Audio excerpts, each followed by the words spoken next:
kira-kira kalau yang lewat Yusuf orang sini tuh emak-emak yang diiris apelnya apa Yusufnya?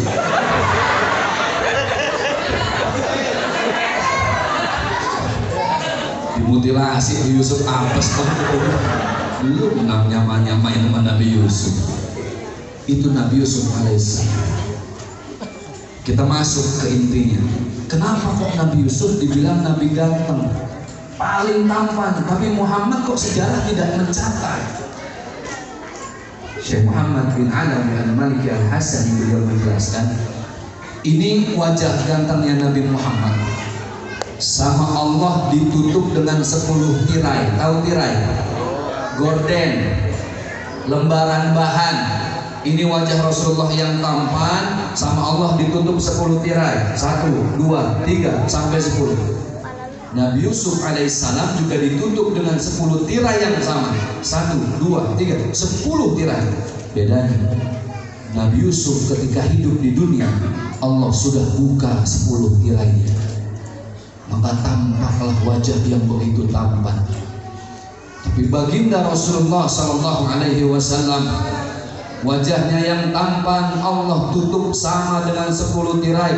Tapi di dunia Allah hanya buka 1 tirai saja. 1 tirai saja. 9 tirainya nanti Allah buka di mana? Di padang mahsyar. Baru 1 tirai saja dibuka di dunia. Dalam Mahanul Qiyam kita bilang apa? Anta syamsun, anta badrun, anta nurun fauqa nurin. Bagaimana nanti di padang mahsyar ketika 9 tirai dibuka, tidak semua manusia diberi kesempatan untuk memandang indahnya wajah beliau. Tidak semua manusia. Siapa golongan hamba-hamba Allah yang diberi kesempatan untuk melihat wajah baginda Rasulullah? 1 adalah orang yang senantiasa memuliakan ibu. Hikmah maulid yang pertama, kalau ingin melihat wajah baginda Rasulullah, muliakan ibu. Karena ibu itu sudah jadi alam yang kedua bagi kita, Pak. Kita kan hidup di 7 alam. Ini nggak kita bahas semua ya. Alam roh, alam rahim ibu, alam dunia, alam sakaratul maut, alam kubur, atau alam barzah, alam mahsyar. Yang terakhir adalah alam akhirat. 7 alam. Itulah kenapa orang ketika tawaf berapa putaran? 7. Karena manusia akan melalui 7 putaran. Yang kedua alam rahim ibu. Jangan sombong sama emak. Emak kalau udah keluarin doa hidup berkah. Tapi emak kalau udah ngeluarin sumpah manusia jadi batu. Siapa itu? Khalid Bunda. Alqomah sahabat Rasul, rajin sholat, rajin sedekah, matinya susah gara-gara pernah nyakitin perasaan ibu. Itulah kenapa sekarang anak-anak kids zaman now ada istilah the power of emak-emak. Belum pernah saya dengar ada istilah the power of aki-aki. Oh, emak-emak ini perempuan makhluk yang dahsyat. Hati-hati dengan emak-emak. Perasaannya lembut, hatinya halus. Makanya wanita juga bisa dikategorikan sebagai makhluk halus. Saya tanya, lah emang makhluk halus kebanyakan perempuan? Itu makhluk halus yang nyangsang di pohon namanya apa? Kuntil anak. Saya belum pernah dengar kuntil bapak, nggak ada. Hati-hati Pak. Kalau kita udah ketemu sama emak-emak Pak, ngalah aja Pak. Kita di jalan ketemu emak-emak naik motor metik, kelar hidup lo. Cuma dia satu-satunya makhluk di dunia sen kanan belok kiri dia doang. Betul nggak? Dia mau lurus, dia mau belok, yang tahu dia doang sama Tuhan, yang biarin aja udah. Lah saya naik mobil di lampu merah saya berhenti. Lengau, lah kali itu ngapa emak-emak dia ribet sendiri. Dia goyang. Paper saya disuruh jepier. Saya buka kaca, cuma pengen nanya, ibu nggak apa-apa, paper mah gampang. Lah disangkain saya mau marah-marah, lah marahan dia. Saya baru bawa apa lu? Nah, tutup aja lagi Pak. Udah kelar hidup kita dah kalau emak-emak, mendingan ngalah. Ini makhluk paling hebat di dunia. Makanya betul ketika sahabat Rasulullah bertanya, Ya Rasulullah, siapa orang yang harus aku muliakan? Jawabnya apa? Ibumu. Siapa lagi ya Rasul? Ibumu. Siapa lagi ya Rasul? Ibumu. Baru setelah itu ayahmu, bapakmu. Ibunya berapa bu? 3. Bapaknya? Dengerin Pak. Ya ini kan Rasul yang bilang, saya nanya doang. Pak, nih ibu-ibu, kenapa sampai 3 kali ibumu? Para ahli hadis menjelaskan, karena ibu hamil, ibu melahirkan, ibu menyusui. Ini 3 hal yang tidak bisa dilakukan oleh pria sehebat apapun. Transgender, silahkan rubah kelamin, tapi tidak mampu merubah rahim. Betul nggak? Kan banyak laki-laki dirubah jadi perempuan kelaminnya. Kalau laki jadi perempuan, oke lah, masih gampang mungkin prosesnya ya. Kelet, tekuk, selesai udah. Yang ribet perempuan, lu mau pakai apa nih? Kelamin boleh dirubah tapi tidak dengan rahim, karena itu ciptaan Allah, made in Allah langsung. Mama ini dahsyat. Satu-satunya makhluk di dunia yang bisa mengerjakan banyak pekerjaan satu waktu, ibu-ibu. Coba perhatiin di rumah, betul nggak bu? Tangan kanan goreng tempe, kiri gendong orok, kaki kanan ngepet, handphone ngepet, ya Ci.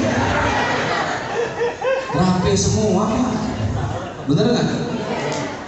Tempe matang, orok ngorok, lantai bersih, pulsa habis. Coba aki-aki suruh bikin begitu lah, hancur urusan. Tempe gosong, orok nyungsep, lantai kagak bersih, pulsa pecah, habis handphone.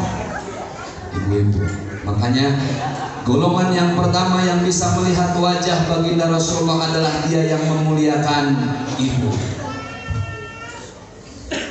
Golongan yang kedua, dia yang senantiasa menyampaikan selawat kepada baginda Rasulullah. Nyambung lagi sama yang kita bahas. Itu cara kita kenal dengan Rasulullah, bersalawat.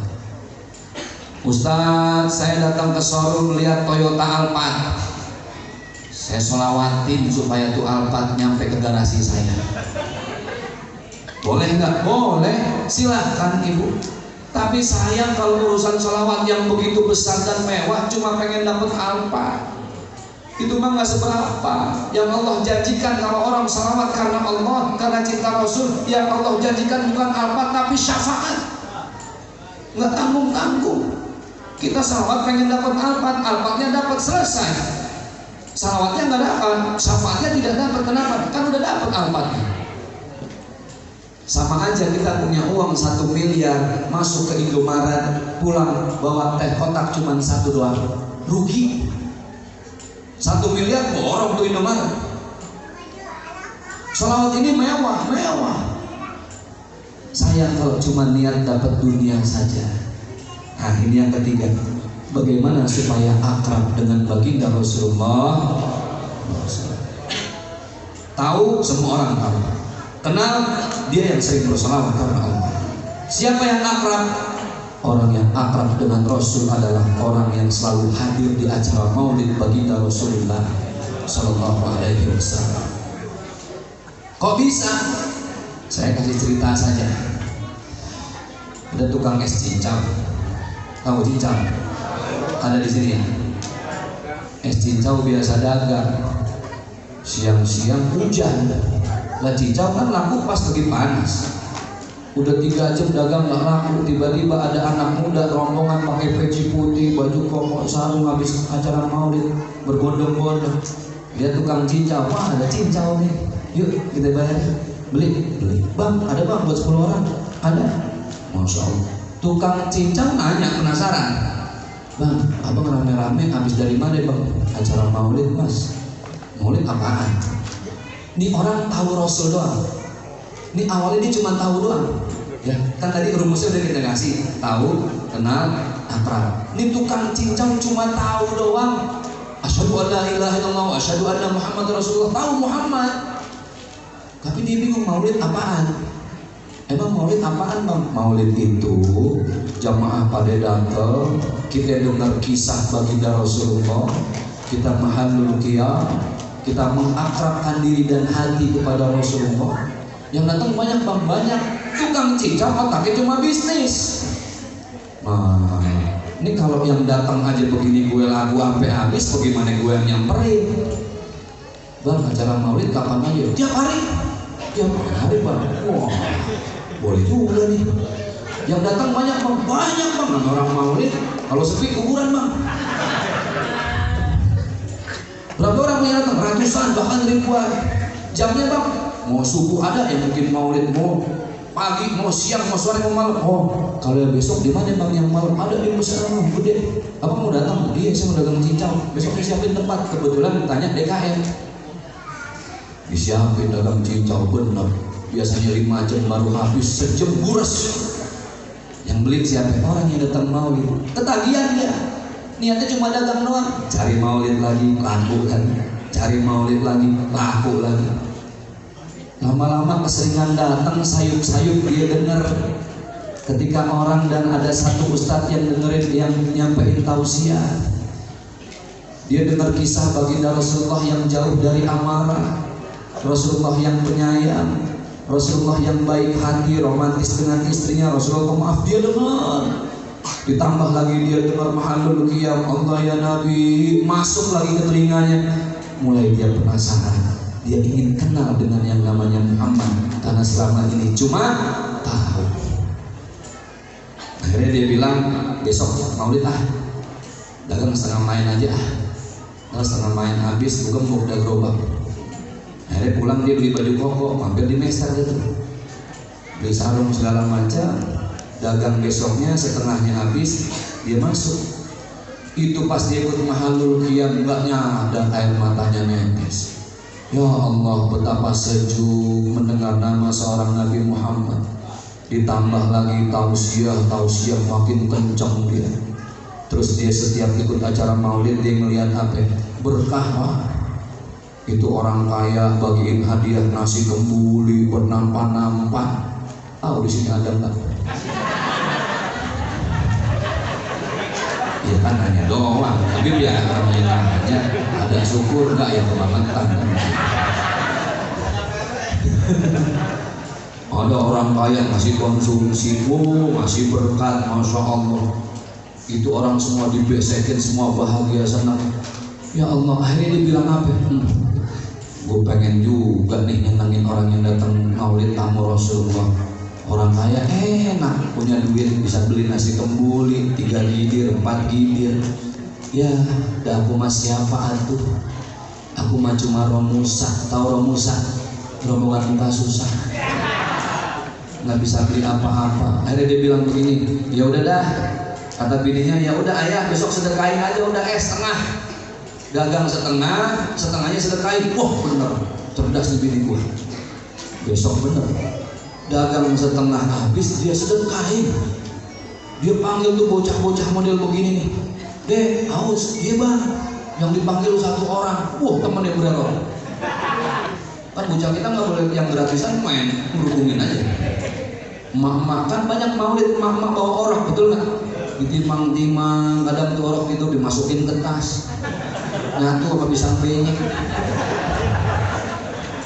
Jadi gendong orang panggil, bu anaknya tidur, dia sini ya, dikasih es sama tukang es cincang gratis, free of charge. Semua kebagian, ya Allah tuh bocah se-RT kebagian semua, malam ada pilak tuh bocah. Cincang gratis ya beda mau. Akhirnya dia begitu terus sedekah dengan cincangnya. Pengurus masjid lihat, abang gak rugi bang, dagang cincang setengah disedekahin. Kagak. Ini saya nggak seberapa dibanding Pak Haji yang menono. Tiap ada maulid rajin nyumbang nasi kembuli. Malu saya sama Pak Haji yang sebelah. Ngasih buah-buahan kalau parcel enggak hitung-hitungan. Saya cuma cincang. Ini pun masih kurang. Saya mah kalau punya harta saya sedekahin buat tamu Rasulullah. Masya Allah. Akhirnya karena sering ikut maulid, dia punya niat, orang lain bisa bikin maulid tahun depan, saya mau bikin maulid. Dia tukang es mau bikin maulid. Nabung tiap hari dia nabung 5.000 sehari Pak. Lebih sering, tapi nggak pernah kurang dari 5.000. Dia istiqomah. Daripada dia beli celengan di rumah dia, alhamdulillah tuh ada kaleng kongguan bekas. Tahu kaleng kongguan, kaleng biskuit. Ini kaleng paling munafik sedunia. Gambarnya doang biskuit, isinya rengginang. Bener, ini sama kayak toples Astor. Bocah udah pada senang dari jauh lari, disangkain coklat, dibuka opak. Ya udah, akhirnya nabung 5.000, berjalan setahun, terkumpul itu uang. Bilang sama bininya, Mimi, yang cincau manggilin Mimi, Mama, Bunda, kita bikin maulid yuk besok malam. Duitnya ada Pak? Ada. Ini udah ngumpulin dapat 10 kali. Dikumpulin recehan 5.000. Mama ke pasar, saya mengundang 100 orang. Yang bener Pak, 100 orang, bener. Udah nggak usah tanya, lu belanja aja udah. Dia ngundang semua tetangga, diketok pintunya atu-atu, door to door.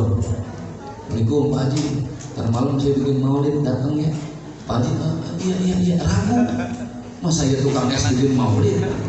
Hoax ini mah. Semua diundang Bu Haji, Pak Haji, wah semua diundang 100 orang.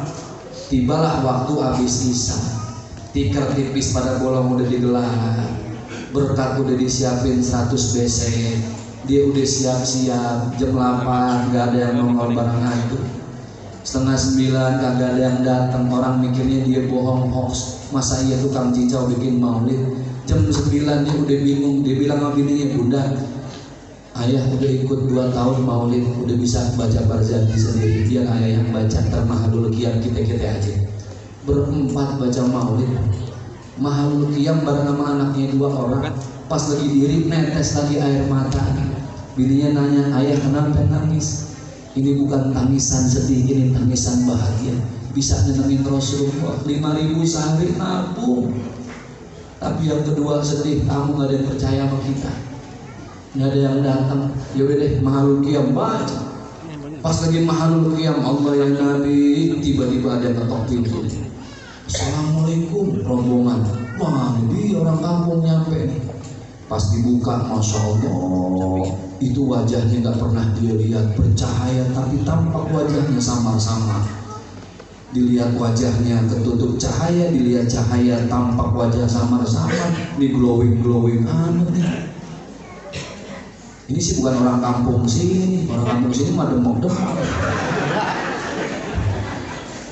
Ini wajah orang mana, rombongannya Allah, dia sampai bingung. Di tengah ada wajah yang paling bercahaya. Dia belum pernah lihat wajah seindah itu, samar-samar dan tidak jelas, begitu terang cahaya. Dia samperin, sampai tukang cincau tanya, Pak, Bapak siapa Pak? Seumur-umur saya hidup baru ini saya lihat wajah begitu bercahaya. Orang itu menjawab apa? Aku Muhammad Rasulullah SAW. Aku datang kepadamu karena aku tahu engkau begitu ikhlas mencintai. Keikhlasan engkau mencintaiku, itulah yang membawaku ke sini. Masya Allah, dia tambah menangis. Orang nangis kan merem. Pas dia melek, udah gak ada lagi tuh orang. Dibilang mimpi nyata, dibilang nyata kayak mimpi. Ya Allah, Bapak Ibu, kisah ini begitu menjadi inspirasi. Ustaz ceritanya ngarang ya, bikin-bikin ya. Yang punya handphone ada kuota, googling, cari keywordnya apa, tulis di situ tukang cincau atau tukang es bertemu Rasulullah karena cinta maulid. Silahkan Bapak Ibu yang mau searching hari ini, sekarang ini, malam ini, silahkan. Ada. Saya di tiap masjid saya suruh baca tukang es atau tukang cincau bertemu Rasulullah karena cinta maulid. Yang sudah menemukan angkat tangan, nanti saya kasih hadiah umroh cuma-cuma. Umroh cuma-cuma, cuma sampai bandara balik lagi ke rumah. Yang udah dapat di internet, baca aja langsung. Itu cerita begitu indah. Konon orang itu sekarang sudah punya warung outlet, food court lebih dari 17 outlet seluruh Indonesia. dan dia orang yang tidak mau diungkap identitasnya, bahkan di internet disamarkan identitasnya. Silakan nanti Bapak Ibu cari. Nah, saya cerita tukang es begini bukan berarti bapak-bapak besok berubah profesi semua. Yang PNS resign, yang bisnis dijualin dagangannya, dagang cicaknya, ada Pak Ustadz, kenapa biar ketemu Rasul? Bukan itu. Maksudnya apa? Maksudnya kita profesi apapun cintai Rasul dengan cara kita. Ini adik-adik belum bisa cari uang, seperti inilah mereka mencintai Rasul. Ibu-ibu nyiapin snack apa segala macam, itu cara ibu-ibu mencintai Rasul. Setiap orang itu punya cara mencintai Rasulnya. Kita yang maulid, mohon maaf, banyak yang nggak suka sama yang maulid, biarin aja udah. Tapi saya mau pesan sama yang nggak maulid, cara kita mencintai Rasul beda-beda. Seperti inilah kami mengakrabkan diri dan hati kepada Rasulullah, melepaskan rindu kami kepada Rasulullah itu dengan mahalul qiyam ketika acara maulid, dengan mengucapkan marhaban ya Rasulullah, marhaban ya Rasulullah, seakan-akan Rasul ada di tengah kita. Mungkin sampai yang tidak suka maulid, sampai yang mengartikan cinta kepada Rasul dengan mengikuti sunnah-sunnah keseharian, silahkan, tapi jangan salahkan kami. Kan gitu Pak. Saya kalau ditanya, Ustaz Zaki maulid nggak? Misalnya nih, kagak. Saya mah udah kagak bisa nyenengin orang, jangan nyusahin. Kan begitu Pak. Harusnya kalau ada orang nggak demen maulid, dengar orang mau maulid, dia boleh nggak datang, tanya, maulid ya? Iya, gue nyumbang air. Berapa dus pabrik? Banjir ke masjid. Itu artinya Rasul kan nggak pernah menyalahkan orang lain, tapi Rasul justru membahagiakan orang lain. Pribadi yang berselawat itu seperti apa kesehariannya? Pribadi yang berselawat itu, masya Allah, ketika melihat duri sampah di jalan benahin, itu pribadi selawat. Ada nenek-nenek mau nyebrang, seberangin. Sebelah kanan ada anak yatim, santunin. Sebelah kiri ada janda tua, nafkahin. Sebelah sono lagi janda muda. Bentar.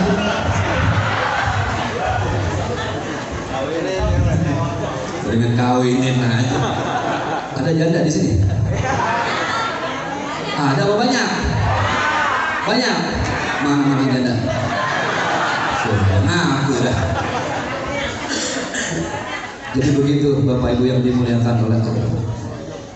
Tahu, kenal, akrab. Tukang es dari cuma tahu, ikut selawatan sampai kenal, sampai akrab, bikin maulid, sampai didatangi oleh baginda Rasulullah SAW. Sekarang pilihan terserah sama kita. Bapak cuma mau tahu Rasul, silahkan, rugi, hidup cuma sekali. Mau kenal Rasul, banyakin baca sholawat, lurusin niat lillahi ta'ala. Mau akrab sama Rasul, belum bisa bikin maulid, datengin acara-acara maulid, ikut mahalul qiyam, dengerin ceramah bagaimana Rasulullah kemuliaan akhlaknya. Itulah orang yang akrab dengan baginda Rasulullah Sallallahu Alaihi Wasallam. Bapak Ibu yang dimuliakan oleh Allah Subhanahu Wa Taala, maka alhamdulillah kita masih dikasih sehat, masih dikasih umur.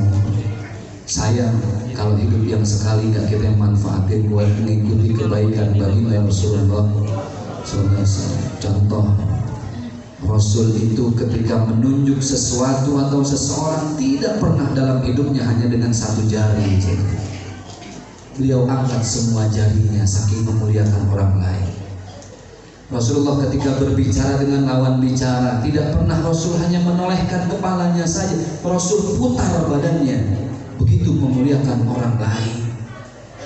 Makanya ibu yang cinta sama Rasul udah deh, kalau marah ibu, ya Allah udah, kan mak Pak kalau marah ngeri, nunjuk bukan pakai nunjuk, pakai bibir Pak. Suami pulang lagi capek nanya, mama nasi belaman, no.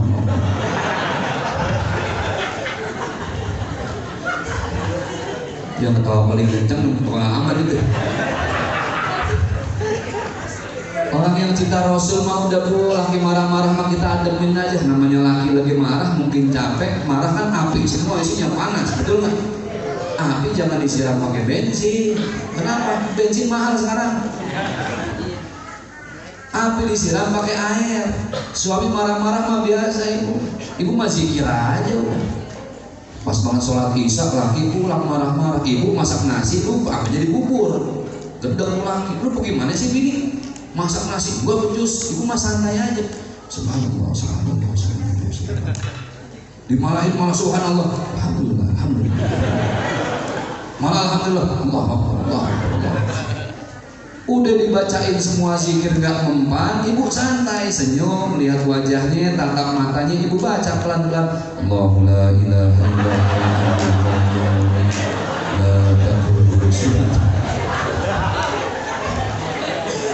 Nah suami kalau udah istrinya marah mulu bukan manusia, itu genderuwo. Pribadi yang berselawat adalah pribadi yang cinta kedamaian. Jadi mohon maaf kalau ada orang ngaku cinta sama Rasulullah tapi nyusahin orang lain, bahkan sampai ngebunuh orang lain, apapun bahasanya, apapun daerahnya, tradisinya, bahkan apapun agamanya. Rasul nyuruh kita memuliakan siapapun manusia. Bahkan terhadap seekor kucing saja Rasul memuliakan, apalagi manusia. Jadi kalau ada orang yang ngaku Islam cinta Rasul tapi ngebom sampai ngebunuh orang lain, itu oknum. Berarti belajar Islam kulitnya doang, nggak sampai ke daging. Dia nggak pernah mendengar kisah mulia baginda Rasulullah SAW. Sebelum tausiah terakhir, ada satu kisah yang terus saya ulang di mana-mana supaya kita ingat bagaimana mulianya baginda Rasulullah. Rasul lewat diludahin, pernah dengar kan? Apa Rasulullah marah? Enggak, didoain Allah yahdi, Allah yaftah alaih, semoga Allah memberikan hidayah padamu. Diludahin enggak marah kita Pak. Hari pertama boleh, gue diemin. Rasulullah hari yang kedua lewat, diludahin lagi, kagak marah, didoain tambah banyak. Kita, lu jangan macem-macem. Kemarin boleh lu ludahin gua, nah sekarang mau gua pasukan di belakang lo. Kita bawa emosi Pak, tapi tidak dengan Rasulullah. Hari ketiga orang yang ngeludahin Rasul nggak lihat. Mana orang yang ngeludahin?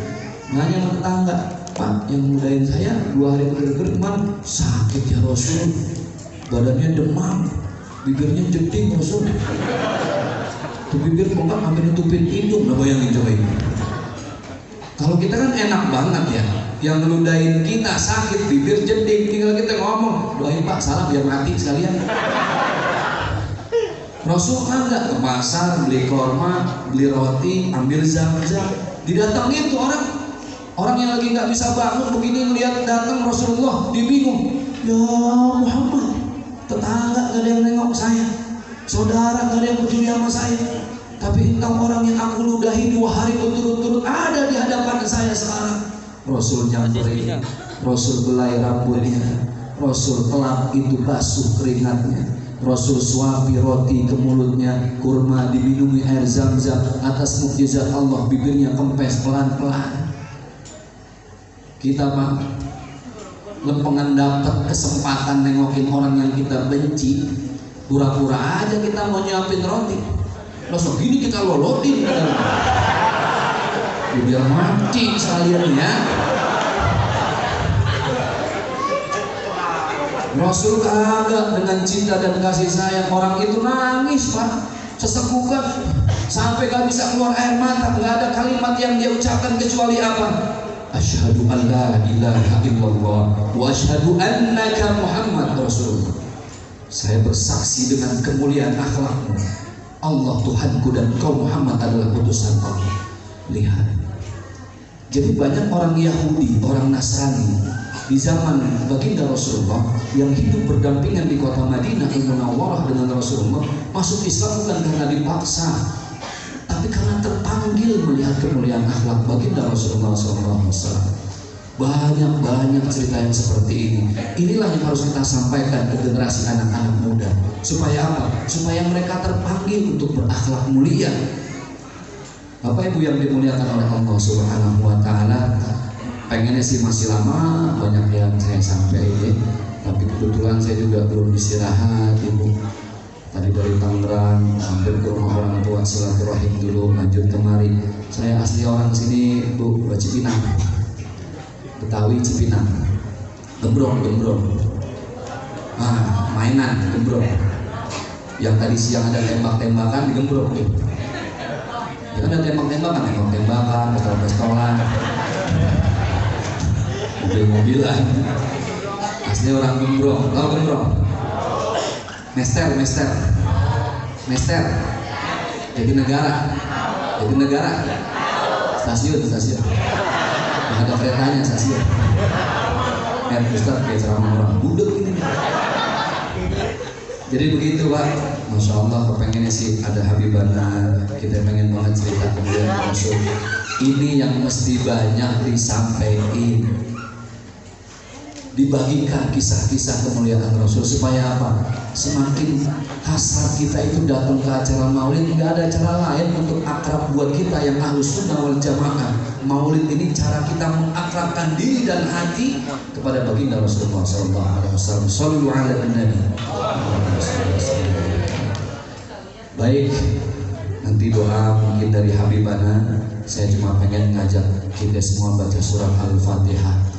Kita hadiahkan buat orang tua kita yang udah gak ada, buat saudara kita yang sekarang lagi sakit di ICU, di UGD. Mudah-mudahan Allah cepat angkat penyakit. Dan Fatihah ini kita bacakan buat diri kita sendiri supaya lebih sering lagi berzikir menyebut Allah, supaya kita lebih sering bersalawat menyebut nama baginda Rasulullah SAW. Al-Fatihah. Bismillahirrahmanirrahim. Alhamdulillahirabbil alamin arrahmanirrahim maliki yaumiddin. Iyyaka na'budu wa iyyaka nasta'in ihdinas siratal mustaqim siratal ladzina an'amta 'alaihim ghairil amin ya rabbal alamin. Terima kasih, mohon maaf lahir batin kalau ada candaan yang kurang berkenan, ada kata-kata yang gak enak di hati, maafin saya lahir batin. Insyaallah kita bisa bertemu lagi lain kesempatan. Izin saya nggak mampir lagi ke tempat